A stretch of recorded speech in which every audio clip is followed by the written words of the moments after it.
This King's Bench case, decided more than 200 years ago, was actually a case in a tort called trover, which allowed a plaintiff to recover the value of goods which had been unlawfully disposed of by somebody else. Trover was related to the tort of detinue.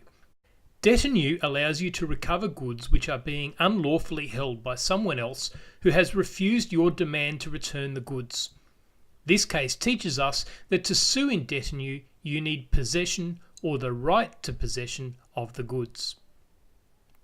In Gordon and Harper, a Mr. Biscoe took the lease on a furnished mansion. Mr. Gordon, the plaintiff, was the owner of the house and the furniture. The furniture had been sold to Gordon by a man named Mr. Borrett. Borrett lost an entirely separate court case, and the sheriff, Harper, seized the furniture in order to satisfy the judgment against Borrett. Now obviously there's a problem here because Mr. Gordon now owned the furniture and Mr. Biscoe was leasing the furniture. Why should they lose out in order to satisfy the judgment against Mr. Borrett? Mr. Gordon, the owner of the house and furniture, sued in trover. However, the court found that he had no right to a remedy in trover, and he would also not have had any right to a remedy in detinue, because while he owned the property, he was not in possession of the property.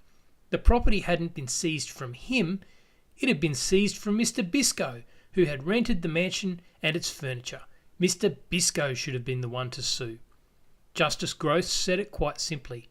It is clear in this case that detinue would not lie, because the plaintiff had no right to the possession of the specific goods at the time.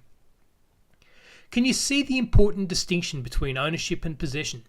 If you hire a car, for instance, you're in possession of the car, but you certainly don't own it.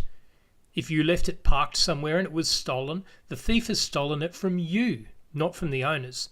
The thief has put you in the position where at the end of the period of hire, you can't give the car back. So you would be able to sue in detinue to get the car back so you could meet your obligations.